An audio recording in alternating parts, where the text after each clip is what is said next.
the pre-bid conference for the supply delivery of retransfer ID card printer with YMCKK ribbon and transfer film consumables with an ABC of 2,259,600 pesos. This is an FSIS LCD project. Sir Christian. Thank you, Attorney Nestor. BAC Secretariat, could you please admit the prospective bidders?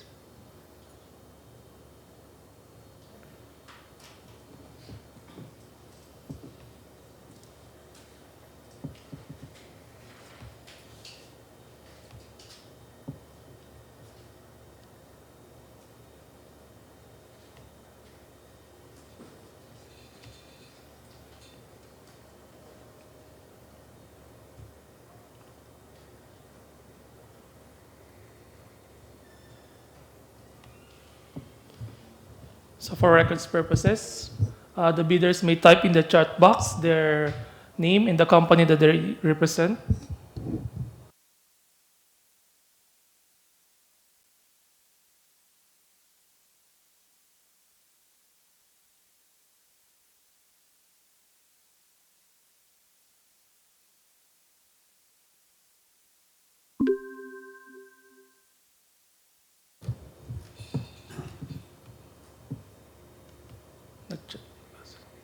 So again, for our prospective bidders, you may type in the chat box the company that you represent and your name for records purposes.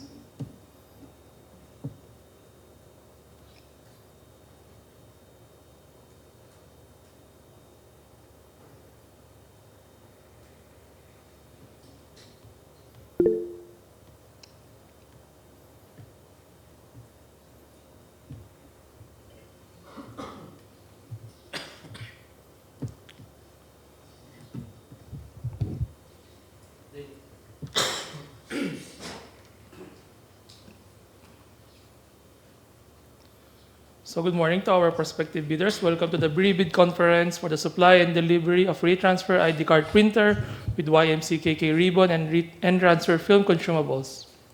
The source of fund of this project is the CAAP corporate budget for CY 2024 with an approved budget for the contract of 2,259,600 pesos.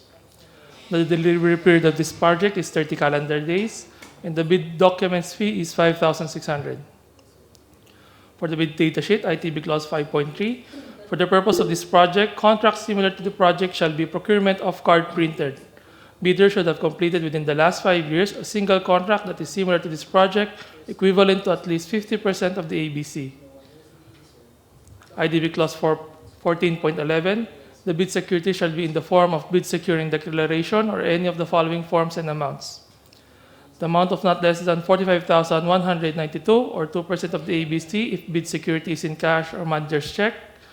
The amount of not less than 112,980 pesos or 5% of the ABC if bid security is in surety bond. ITB Clause 15, each page thereof shall be initialed by duly signed authorized representative of the bidders. Submitted eligibility, technical and financial documents shall be properly marked with index tabs and must be sequentially paginated in accurate order in the form of page 1 of 3 of 100. Pagination shall be sequential all throughout the document inside the envelope.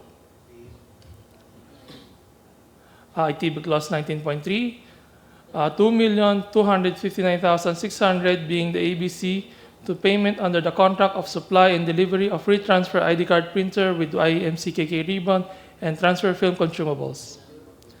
ITB Clause 20.2, the bidder with the lowest calculated bid that complies with and is responsive to all the requirements and conditions shall submit its latest income and business tax return filed through electronic filing, business licenses and permit required by laws, latest audited financial statement, and submitted documents that expired after the opening of bids, failure to submit any of the post-qualification documents, requirements on time, or a finding against the veracity thereof shall be disqualified by the bidders for award, provided that in the event that the finding against the veracity of any of the documents submitted is made, it shall cause the forfeiture of the bid security in accordance with Section 69 of IRR of RA 9184.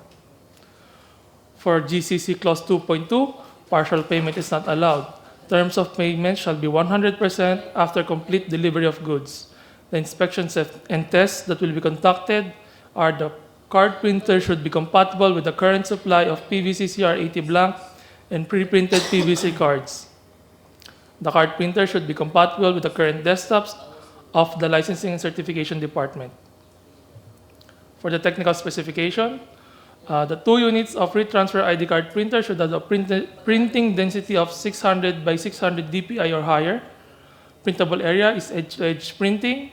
The printing speed is 28 seconds for single side or faster, or 56 for dual side or faster. Card size thickness is 0.25 millimeter or 1 millimeter. Size is 54 millimeter by 85.6 millimeter with USB 2.0 Ethernet. A software environment should be Windows 10, 8, and 7 compatible, 32-bit and 64-bit. Has a laminator connection. The proposed card printer must be compatible with the current supply of blank and pre-printed PVC cards, capable of security features, example hologram, QR code, barcode, magnetic strip. Free training on the use of the card printer, free installation, 1-year warranty for parts and factory defect, and lifetime warranty for services and maintenance. For its consumables, 72 rolls or 72,000 sides of overlay retransfer film, and 48 rolls or 36,000 images of YMCKK ribbon. The item should be delivered 30 calendar days upon receipt of the notice to proceed. For the checklist of technical and financial documents, valid PhilJEP, Certificate of Registration, or Registration of Securities and Exchange Commission, and Mayor's Permit, and tax clearance. For the technical documents, statement of the prospective bidders, all of its ongoing and government contracts, or government and private contracts, statement of the bidder's single largest completed contracts, original copy of bid security, or original copy of notarized bid securing declaration. Conformity with the technical specification. This shall include the following documents: attachment to the conformity with the technical specification, schedule of requirements, brochure of the card printer, distributorship certificate from the manufacturer, warranty certificate, and original duly signed omnibus sworn statement. This shall include the certification under oath attesting that they have no pending case or cases against the government, a legal clearance to be issued by the CAAP ELS, and bid bulletins if applicable. For the financial document, supplier's audited financial statement, showing among others the supplier's total and current assets and liabilities stamped received by the BIR or its duly accredited and authorized institutions for the preceding calendar year, which should not be earlier than 2 years from the date of bid submission. The prospective bidder's computation of the net financial contracting capacity or a committed line of credit from a universal or commercial bank in lieu of its NFCC computation. Class B documents, if applicable, a duly signed joint venture agreement in case a joint venture is already in existence, or a duly notarized statement from all the potential joint venture partners stating that they will enter into and abide by the provisions of the JVA in the instance that the bid is successful. For the financial component envelope, the original duly signed and financial bid form, and original duly signed and accomplished bill of quantities, and the original and duly signed and accomplished forms of good offered from the Philippines and or abroad. For other documentary requirements under 9184 as applicable, foreign bidders claiming the reasons for their country's extension of reciprocal rights to Filipinos, and a certification from the DTI if the bidders claim preference as a domestic bidder or domestic entity. That's all for the presentation. Thank you. Questions from the bidders? Questions or clarifications? Sino ito Any nag-raise? questions? Question po. Okay. Rahim Ganuelas. Yes, sir. Good morning. For the record, ilan yung nag-join? Secretariat, for the record, ilan po ang nag-join sa pre-bid po? We have 4 identified prospective bidders. Si Sir Rahim po, may we request po the company you are representing, sir? Gakin Philippines po. Please proceed on your question. Hello? Go ahead, please. Sir Rahim? Hello, sir. Yes po, please proceed po with your question. Question lang, sir, regarding sa technical specification. Okay po. Yung dun sa print speed po, Yes po. hindi na po ba kayang medyo taasan pa natin at least mga 30 seconds para medyo may offer din kaming maganda-ganda. Print speed. Yung nandito is ano eh. Ay, sorry. Ito pala yung ano.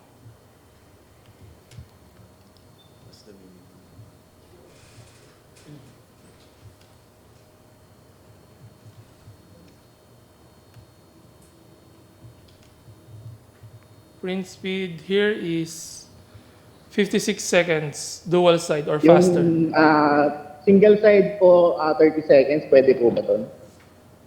30 seconds. Above na po yun, sir. Sorry, kasi kailangan po namin, sir, mas mabilis na print speed kasi actual po kami nagpiprint ng license. Okay. May isa pa akong question, sir. Sige po. Yung sa laminator connector, meron na po ba kayong existing neto? Actually, sir, wala pa po. Kaya nakaano lang yan, sir. Abang lang po yan. Abang lang siya. Oo. Okay, sige po. Yun lang naman, sir. Thank you. Thank you. Any more questions?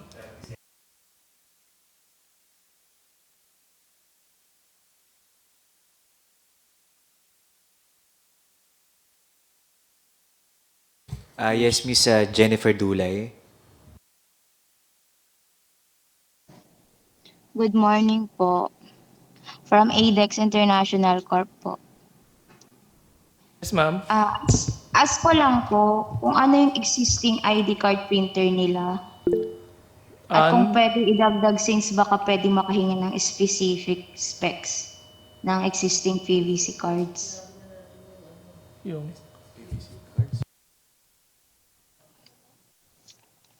Ma'am, yung card printer po ba tinatanong nyo? Or yung consumable? Yes, sir.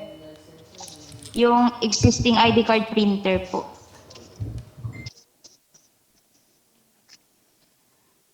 Kasi maraming hindi printer na hindi maging compatible, sir. Kaya gusto lang namin malaman kung ano yung existing ID card printer po. Oo. Para saan po ulit, ma'am, yung ano? Compatibility? Compatibility for ano po, ma'am? Yung existing printer nyo po na ID card printer po.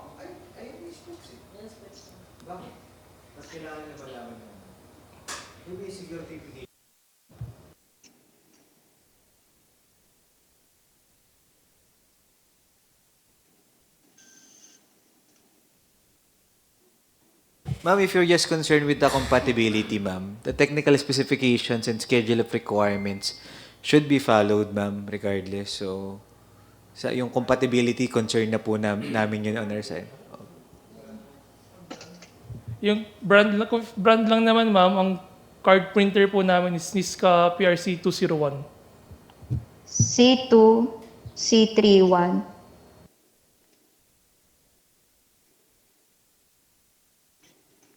Tama po, C2, C301.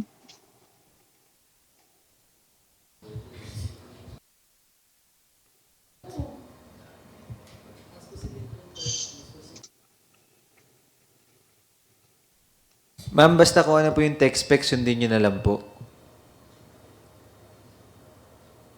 At the end of the day, you have to comply with the technical specifications of the bidding po, regardless of whatever item or product or brand name we're using here in the authority po. Thank you. Yes, I Okay think po, so. thank you Opo. po. Any more questions? Do we still have? No more questions? Clarifications? Chair, no more questions po.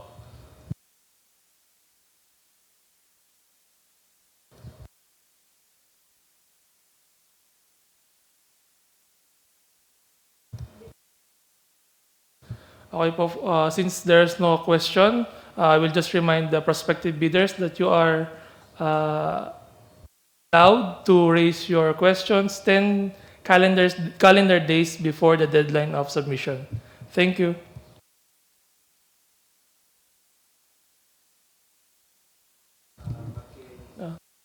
The email is already in the bidding documents, so you can send your email to the BAC Secretariat there. Thank you.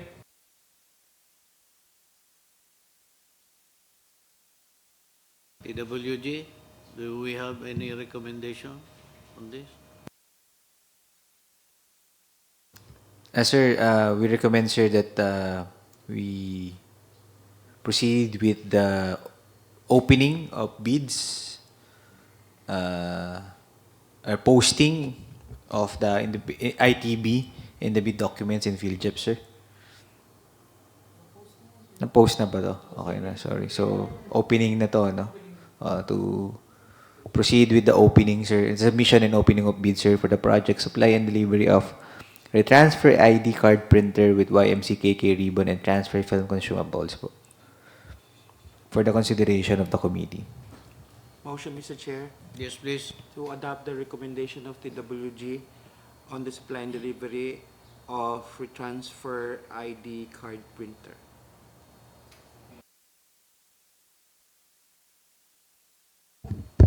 I second the motion. With that, the motion is approved. Thank you, Mr. Chair. Secretariat, you may remove our prospective bidders, so we can proceed to the next item.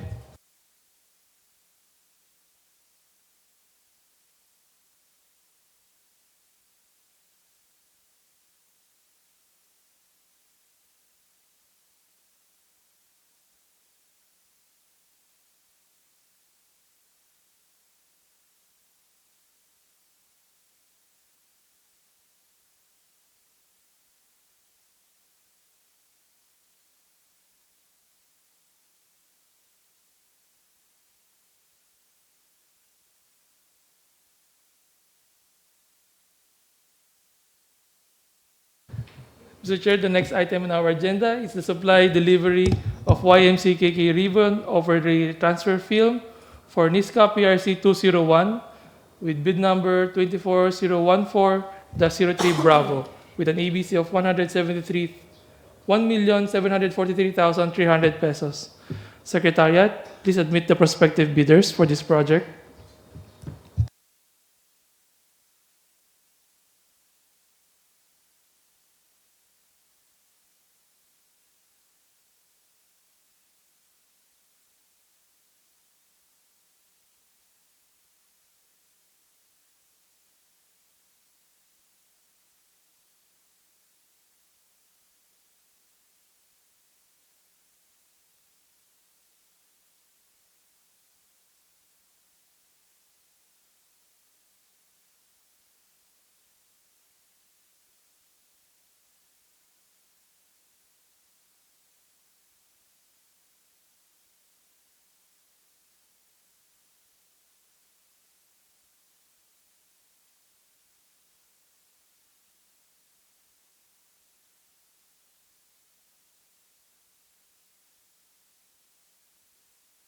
Okay, please.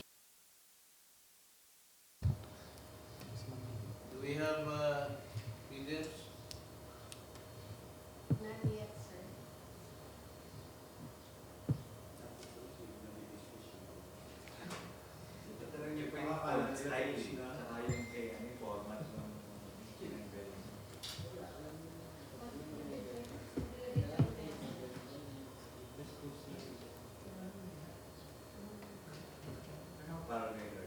Okay, let's proceed. Proceed to na lang, sir. Good morning, sir. I'm here to present for the pre-bid for the supply and delivery of YMCKK ribbons, overlay retransfer film, 250 for NISCA PRC 201. The project title is the supply and delivery of YMCKK ribbon, overlay retransfer film for NISCA PRC 201. The approved budget for the contract of 1,743,300 pesos. The delivery period is 30 calendar days, with applicable fee for the bidding documents of 5,600 pesos. For the bid data sheet, for the purpose of this project, contracts similar to the project shall be supply and delivery of card printer consumables and should have completed within the last 5 years. A single contract that is similar to this project equivalent to at least 50% of the ABC.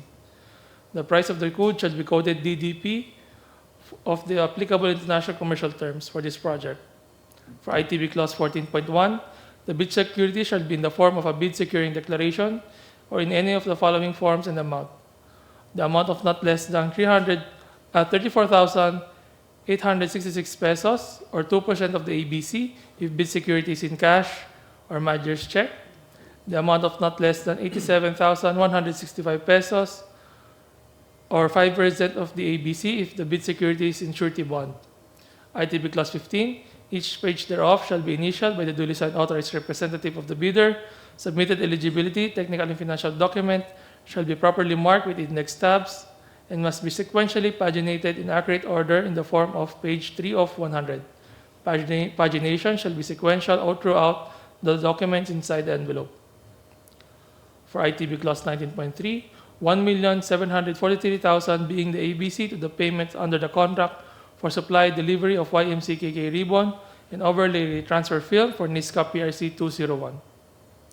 ITB Clause 20.2, the bidder with the lowest calculated bid that complies with and responsive to all the requirements and conditions shall submit its latest income tax and business tax return filed through the EFPS, business licenses and permits required by law, audited financial statement, submitted documents that expired after the opening of bids.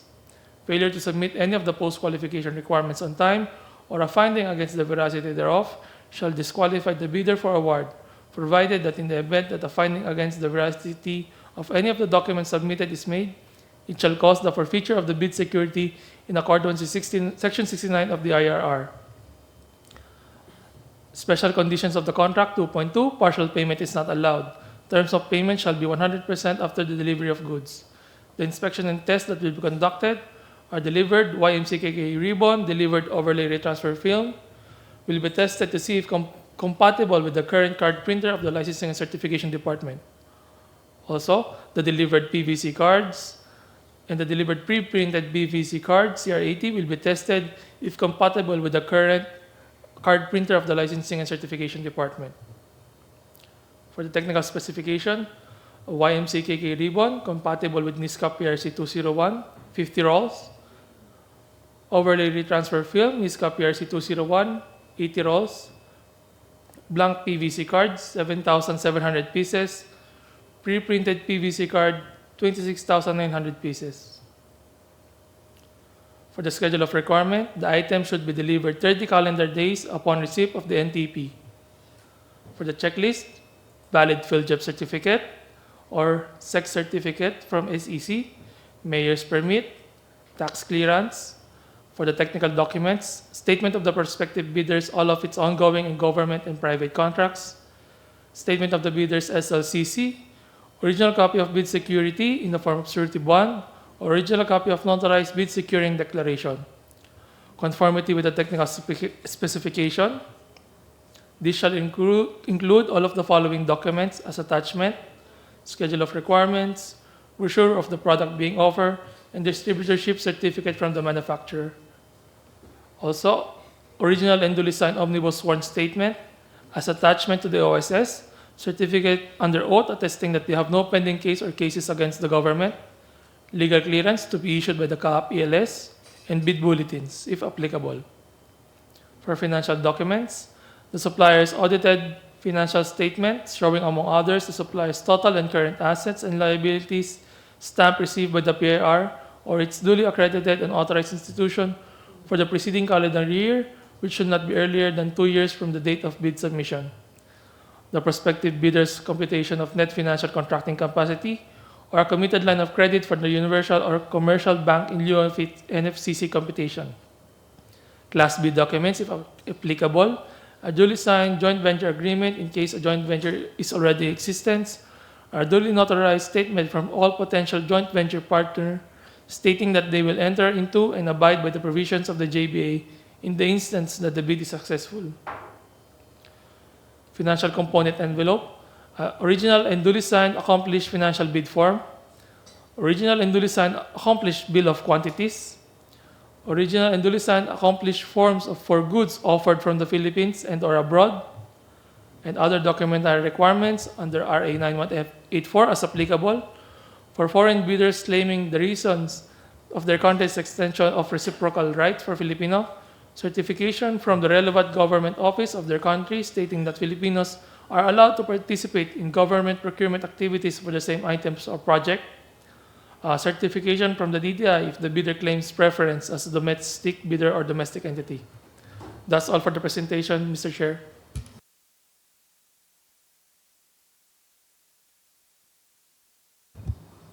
May humabol bang bidder?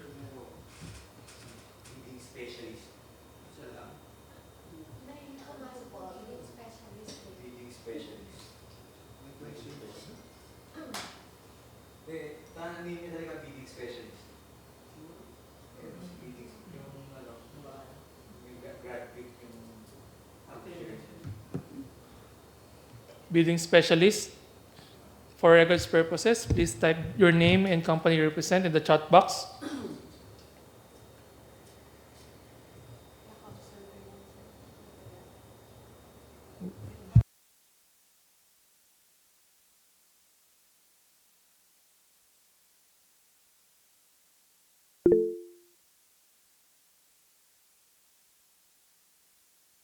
Jesha. Ma'am, may question po ba kayo?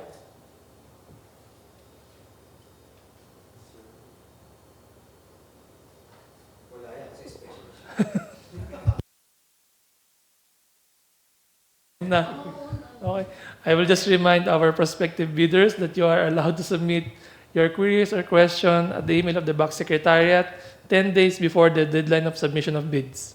Thank you.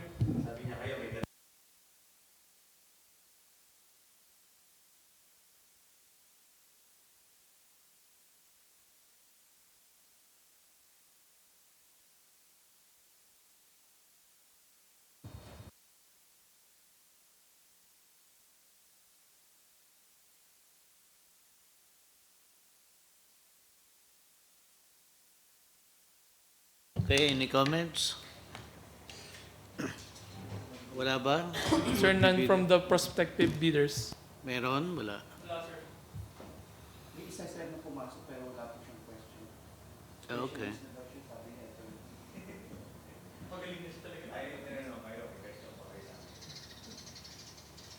Ang pangalan ng company ay?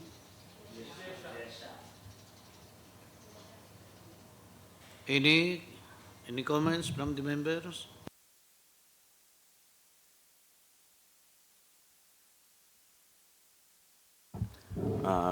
Recommend to proceed to the opening of bids.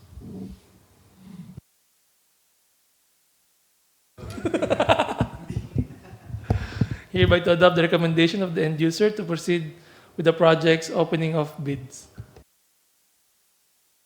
Second devotion. Motion is approved.